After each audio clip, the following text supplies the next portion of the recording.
Hello everybody, I have a very simple but hopefully very effective little lesson for you today.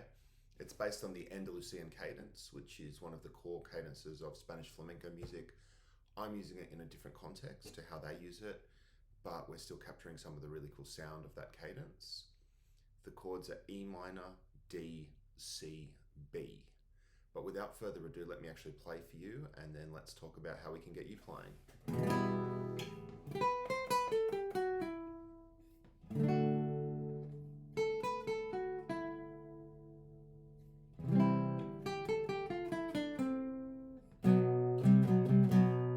I actually stuffed it up a tiny bit, I'll play a bit differently.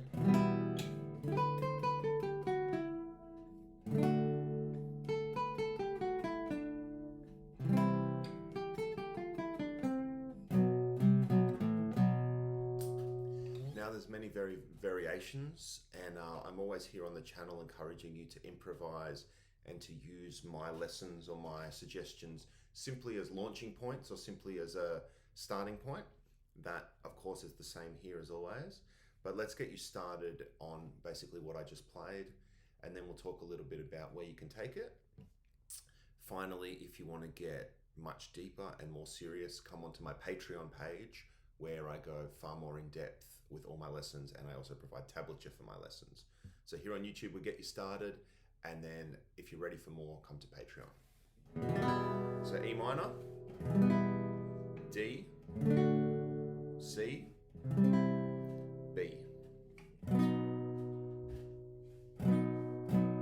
You can play that B like a power chord, like the second fret of the A string.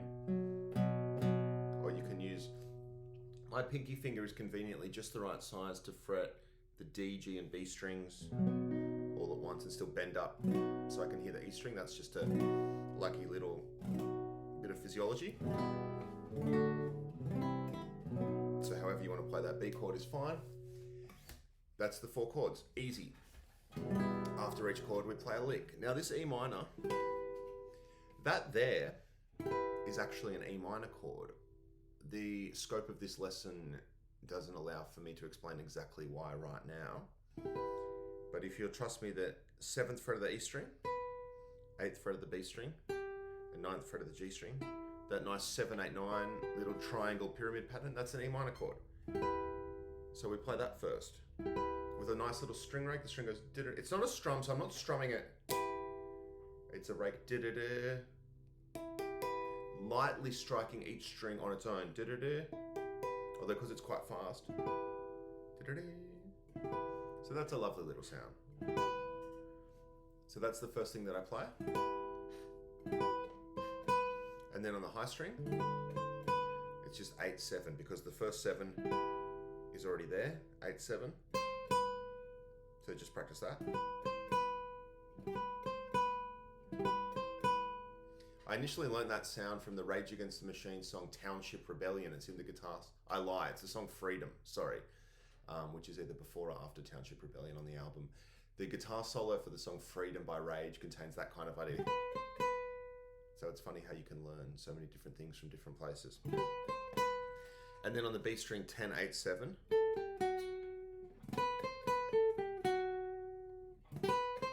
8, 7. And then just the 9th fret of the G string. And we play the E chord. Cool, so that's nice. Now we go to D. This is a major chord instead of a minor chord. The E minor, of course, it was a minor. This is a D major, so the pattern's going to be slightly different, but still it's going to be a very similar run. So the little chord that we're going to do, 5, 7, 7 from the high string, 5, 7, 7, that's a D major chord. Then the notes will be 7, 5. On the B string, 8, 7, 5. And on the G string, 7.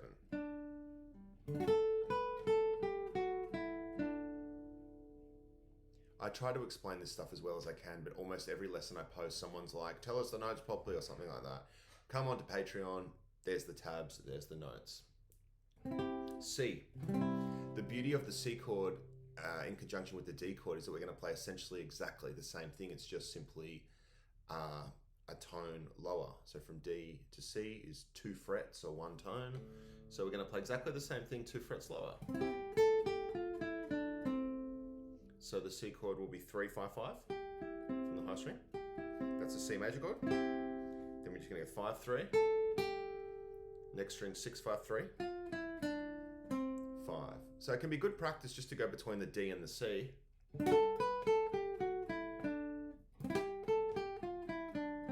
And confirm for yourself that in fact they are the same lick, just 2 frets down, because that's really good for your knowledge, that you understand that you can move a shape starting on a new note but play the same shape. And for example, from D major to C major, or we could have gone to E major or F major, etc. It's any major, we could have just moved that shape, and you can move that shape, and maybe that will be what you get from today's lesson, and that would be cool. Then when I got to the B, I played that same major chord, so 2, 4, 4, but rather than actually play the lick, though of course you can play the lick, as I keep hammering, my lessons are not really designed to be learnt note for note, although this one wouldn't be too bad to learn note for note. My lessons are designed to get you moving. I love that sound, that B, C sound. Adds a lot of tension, a lot of drama. And that's a cool kind of thing you can do. Now I'll give you a glimpse of what we're going to do over on Patreon. For example, that's our initial lick there, but I deliberately made a very simple lick so that it will be quick to learn on YouTube, but we might do a more complex lick for E minor.